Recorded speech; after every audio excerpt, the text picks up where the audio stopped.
Imagine if Tom Holland and Timothy Chalamet co-starred in this film instead of Mike Face and Josh O'Connor, with Tom Holland playing as Tashi's wife and Timothy Chalamet playing as the former boyfriend. Imagine that. Hey guys, this is Frozen Things Stews here, and welcome back to another movie review. And today, I am going to be doing a review on Challengers. So Challengers is a new sports film. It is directed by Luca Guadagnino, the same director behind Call Me by Your Name, Supricia. What else did he direct? Bones and All, and a bunch more. Yeah, those are the only ones I've seen, by the way. And and it stars Zendaya, Mike Face, Josh O'Connor, etc.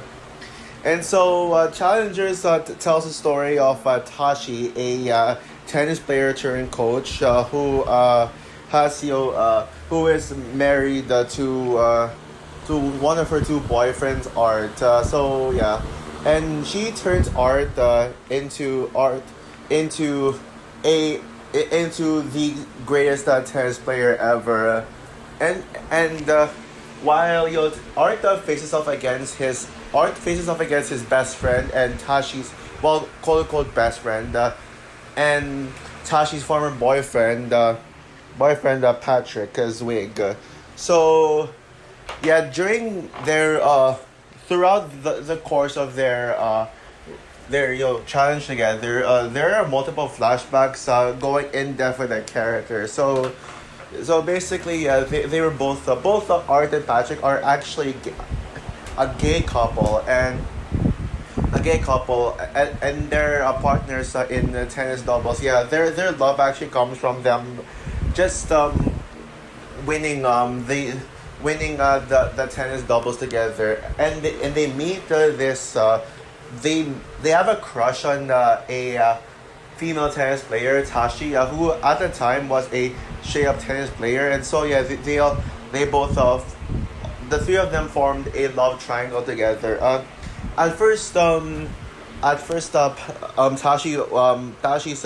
main love was Patrick. Between the two, yeah, she chose Patrick at first, but then their relationship started to get iffy. So Tashi ended up with Art and married him. And so yeah, now yeah, Patrick and Tashi have this very complicated banter between the two. And yes, and where else do I?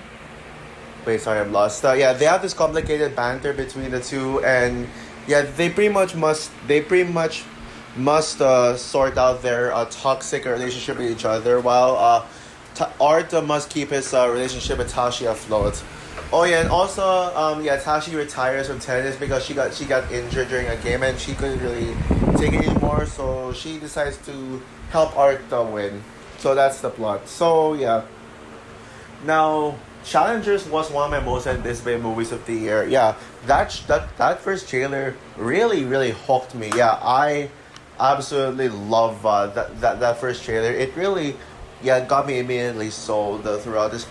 Yeah, one of them being the R and S&M song, like I like it, come on. Yeah, who agrees S&M is the best Beyonce song ever. And secondly, it's because of, well, Zendaya, one of the actresses who I am passionate about. Yeah, Zendaya has been crushing it lately. Yeah, never has Disney Channel star end up in this direction in her career, where she plays MJ in the MCU, the Spider-Man films. She was in The Greatest Showman, which I still love. Although I will admit it's no, I did overpraise it by calling it the best movie in 2017. That would go to Logan now.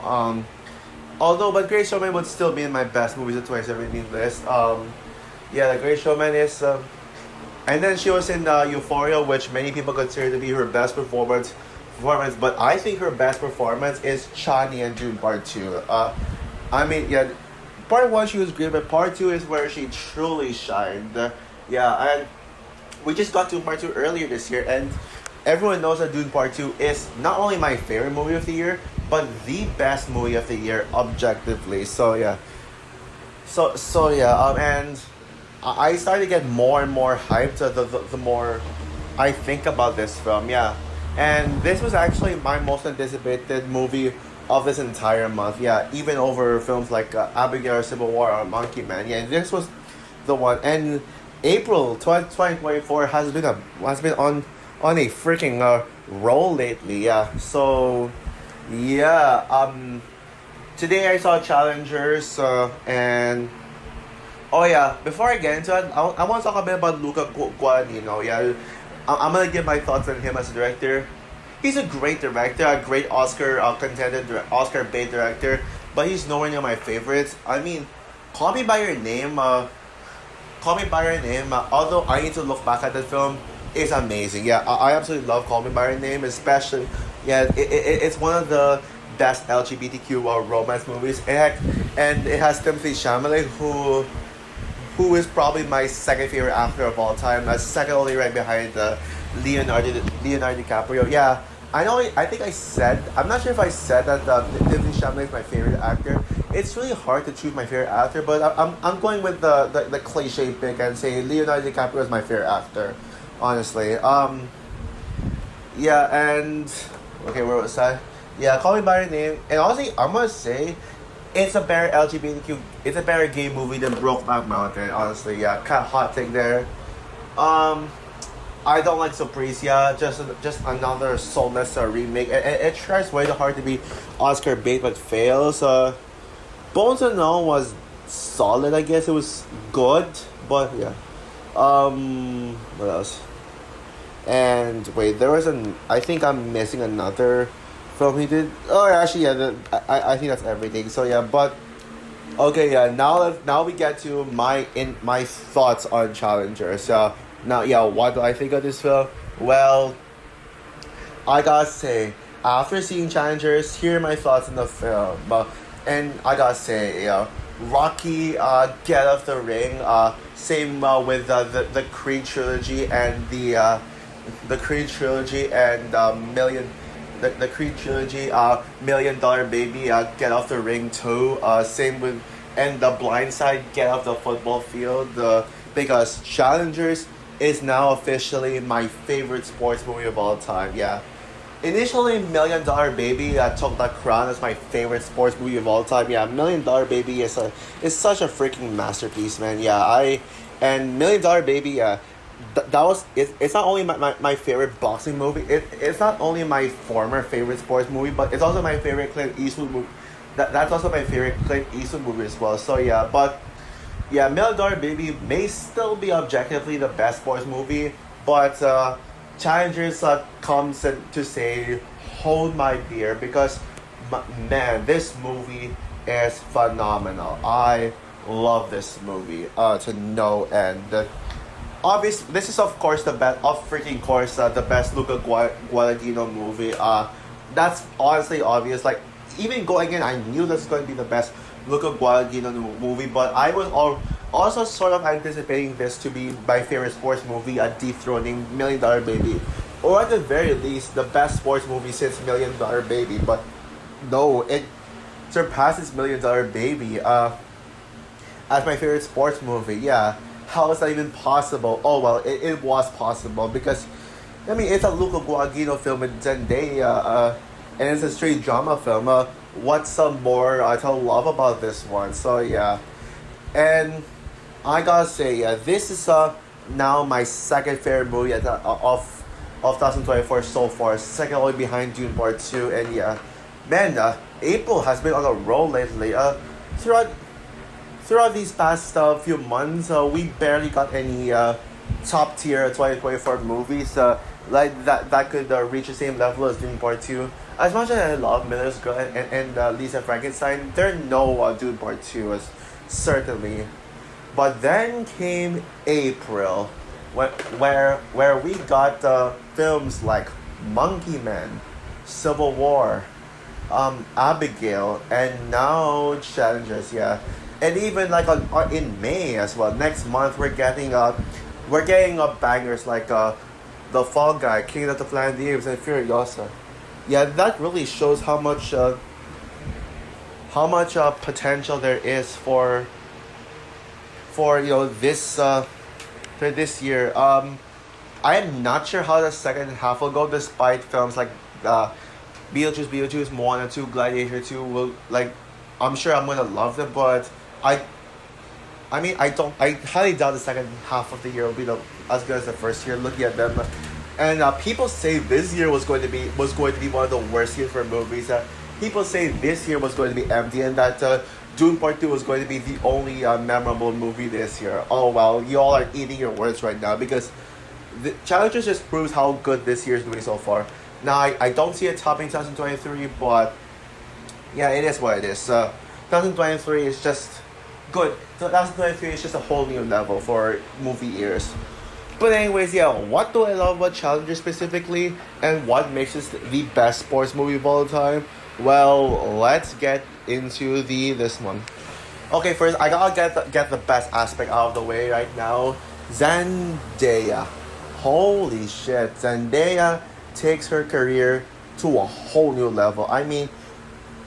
Her Disney Channel shows really put her on the map to be in Hollywood stuff. But and then we got all those roles I mentioned earlier. But Tashi is something else. Yeah, Tashi is her performance as Tashi. She's really proven herself to be an A-list actor, and she's really proven herself to be one of my absolute favorite actresses of all time. Yeah. I've been trying to reconstruct my favorite actresses lately. I've been having a few opinion changes on them. But yes, and Zendaya just gets better and better and better as an actress. And I would say that she is tied with Chani as my favorite Zendaya performance. Yeah, just what a powerhouse performance she gives with this one. She really feels so committed to her role. This feels like her passion role. Yeah, this feels like the role she always wanted. Just yeah, as much as she had some goofy roles, like dramatic roles is really what she wants. You can tell that this is the kind of role she wants to get. Just and also, not to mention, you can clearly tell that Zendaya wants the Oscar so badly. And instead of just trying to be given Oscar baity performance like Bradley Cooper Maestro, even though it was a good performance, you can tell that instead of just trying to be like, oh guys, I'm gonna be Oscar baity, she just puts all her passion into this film right here. And yeah, and man, is she sexy in this film. Seriously, I think both Chani and Tashi are tied as my crushes of 2024 so far. Although I do have a tad feeling Furiosa will end up being my main crush of 2024. Yeah, we'll see about that, but man, yeah, Tashi is certainly one of them. And even though she's just some sports player, man, she is such a badass, especially when she plays tennis. And yeah, so badass. And she's not only this is not only her. Zendaya is not the only actress who gives a powerhouse performance here, as Mike Fice and Josh O'Connor were also amazing. Mike Fice, even though West Side Story is the better movie, I absolutely adore West Side Story, and I gotta say, it's now officially my second favorite movie of 2021, second only to No Time to Die. West Side Story is just so rewatchable for some reason, but as much as I love Mike Fice in that movie, I gotta admit he was better in this film than West Side Story in my opinion. Yeah, art is I'm sure a lot of females are going to simp on him as much as me and some of the other boys would simp on Tashi, because man, yeah, Art is such a badass, especially the way he plays tennis at the end. Such a badass performance. And Josh O'Connor, an actor I don't remotely remember seeing him in anything. Yeah, he also gives an amazing performance. I feel like he kind of gives a more powerful performance than Mike Fice, which sort of makes sense in a way, because he's like the more powerhouse, because like there's more drama in him. But I think it's kind of like the writing that makes him better than Mike Fice in my opinion. Yeah, Josh Carter. Yeah, I prefer Patrick over Art, but again, it's because of the writing. Mike Fice is probably a better actor because I've seen him maybe because I've seen him and other stuff, but considering that there's more like Patrick's character requires more drama, like especially that one scene in the third act when Patrick and Tashi were like arguing in the car about how much they about their breakup and all that stuff. And yeah, I think that's a part of why why Josh O'Connor is the best of the males, the male actors in this film. Okay, what else? And let's talk about the writing. Man, the writing. It is brilliant. Now we've seen a lot of movies with the using the non-linear structure before, and this does it in a way that is kind of similar to The Queen's Gambit, another sports drama. Even though it's a TV show, this movie is kind of partially in a way The Queen's Gambit of movies. Yeah, remember when I put The Queen's Gambit as my favorite show of all time? Well, yeah, honestly, thinking about it, it's now it's now back to being one of my favorite shows. I don't know why I started to give it less recognition, but yeah. But anyways, the writing in this movie is so good, man. Even though I still prefer Dune Part 2, I think Challengers has the best writing of the year. The best plot of the year. I mean, this writing is so sharp and so unpredictable. You don't even know like what's going to happen. Normally, the problem with sports movies nowadays is that they're so predictable. Yeah, the main characters are going to win, and then at the end, there's just no impact. Take Next Goal Wins, for example, a movie I freaking hate. I consider it to be my least favorite sports movie. Yeah, I'm gonna rant on. Next Goal Wins is getting a rant in the future, sometime this year. I don't know when. I initially I actually wanted to rant on Next Goal Wins in preparation for challenges, but I actually forgot to do it. For some reason. But don't worry, Next Goal Wins haters. You will see a rant from me this year. But what makes this writing so unique and stand out from other sports movies? It's a non-linear structure. It's done in a way that's probably better than a lot of them.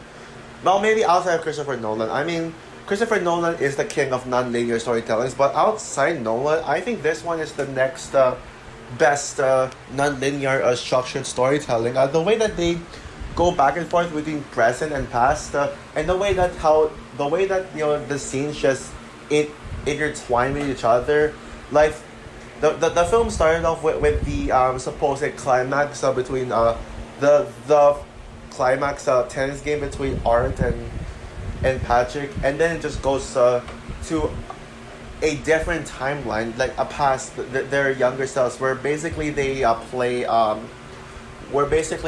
together, like they were on the same team instead of being rivals. And then it goes back again to Chinese time, like the time when they met Chinese, and then it moves back. It moves back and forth between timelines, and it does it very smoothly without being confusing. And that's actually it's actually very easy to follow if you pay attention. That's actually what the biggest strength of its non-linear storytelling here. It's very predictable. It's very predictable. No, sorry, not predictable. It's very unpredictable. And that's what I like. Just unpredictability. Yeah, sometimes predictability doesn't really bother me, but this one, it's just different. What else is there to say? Absolutely, that's right. Oh yeah, also the whole idea, the whole love triangle storyline here is also brilliant as well, and almost kind of relatable in a way. Relatable to pretty much some. Although it's kind of private, don't ask me how I related this one to their romance. It's sort of a thing in the past. I gotta say, and also one of the things that makes the non-linear structure work so well is the editing. I gotta say, this is one of the best editings I've seen in any movie. Period. This is already a guaranteed the best editing win for my Frozen Awards 2025. if there's another film with better editing than this, then then I'd be shocked because the way that this movie is edited is, besides Zendaya's performance, the editing is probably the best aspect of the film. Technical when it comes to technicality, I mean, the way that the timeline switches like intertwines, it's all thanks to the editing. The editing is just god tier, man. Like one example of an editing tactic that blew my mind is how they play. It's how the camera shows Chani in. I mean, no wait. The camera shows art playing in present day, in the present day timeline, and then it goes back to and then the camera just switches to a younger art playing. Yeah, and he's like in the same position. That is brilliant. That happens a lot of times in these tennis games where they just switch timelines in a way that makes it feel like it's the same, but actually it's not the same events, but actually it's not in the same time. That is just genius right there. Wow. And yeah, I gotta say also the cinematography is drop dead gorgeous. Yeah, there were a lot of moments in the film that really took my breath away with how good it was shot. For example, there was just one scene with Patrick and Zendaya together in the third act. Well, pretty much the entire third act has cinematography that that had my jaw dropping. Like there's this shot of Zendaya's face where half of her face is black and half of her face is red. Like there's has this red lighting of probably I think of Patrick's car reflecting on half of her face. That is brilliant. It shows that her character in that one scene is dark. Now the movie isn't really dark, but I would say there are some really dark moments with Tashi's character arc. Yeah, but that's brilliant. And the final tennis match scene, the way that final that climax was shot was just nothing short of extraordinary. Because on one hand you got a lot of drone shots, like you see them from above, there's a moment when the camera is shot above their heads while they're playing. Other times you'd see this camera pointing this close-up shot at Art's character. You saw it in the trailer, and then you see his sweat slowly dropping.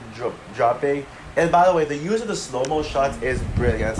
And what's even more breathtaking is that there's a scene where the ball was used as a camera, or rather, the camera was used as a ball. So when both Art and Patrick were hit the ball, it's done in a way that's so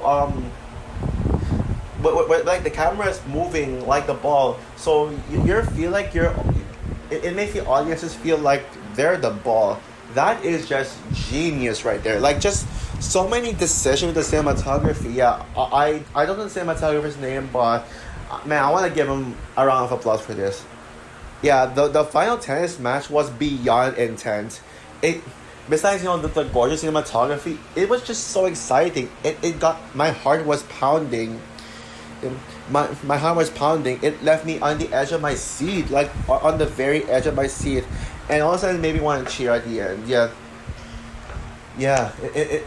There was a guy in front of me in the audience who was literally cheering like "woo" when it was over, like with his both hands raised up, like as if he was in an actual game. Yeah, the final tennis match. It actually feels like you're watching an actual tennis game. That's genius. Yeah, cheer at the end. So yeah. Also, yeah. Also, the way that these guys just play, it's so intense. This movie has a lot of intensity as well, especially when it comes to these characters bickering, arguing, and then Zendaya would act so sassy. Like for example, there's this one scene when Patrick asks Tashi, "I want you to be my coach." I see in the trailer, and then Zendaya slaps Patrick, and then she says this tough guy like, "No, I want you to lose because you're nothing against Art." Like damn, that was a very intense scene right there. It shows how drama can be very intense too. In fact, this is one of the single greatest dramas I have ever seen. Oh yeah, and last thing I want to point out, I want to point out as well before I wrap this up. There is a scene in the film where they mention Spider Verse. Yeah, Spider Verse. Yeah, basically, Tashi's daughter. By the way, I did not. As much as I knew that Art and Tashi were a married couple, I did not think that they would include a kid, that they would have a child in this movie, considering how young, especially how young they both look. Basically, Tashi's daughter went up to Tashi. She was like, "Mom, can we watch Spider Verse? Mom, can you take me to see Spider Verse?" Yes, guys, a mention of Spider Verse. I'm not sure if it was into or across. Like maybe it was like, oh, it's probably across because it's more recent. But who knows? Maybe it's 20. Maybe that scene took place in 2018. Who knows? So yeah. So overall, Challengers is a brilliant masterpiece of a film, a perfect film in my opinion. In my opinion, it's the best sports movie ever made. It's the second best movie of the year so far, and it's a film that's going to get me thinking about it for a very long time. And I have a feeling this could actually be in my top 10 favorite movies of the year, yes, at the end of the year. Yeah, please go see this movie, guys. Please watch this movie. Maybe if you're not a cinephile, I don't know if you'll watch it. Maybe this won't be everyone's cup of tea. Yeah, I forgot to mention, it's actually a little bit slow paced, so maybe if you're not a cinephile, if you can handle slow paces in movies, then you're gonna get bored with this. However, as someone who's used to slow pacing in movies, I was never bored throughout. I was engaged. I was just so engaged throughout. But maybe try not to get bored.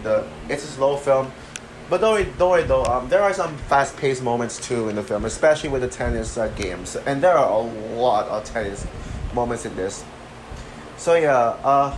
With that said, I'm going to give Challengers, of course, 5 stars out of 5. Best sports movie ever.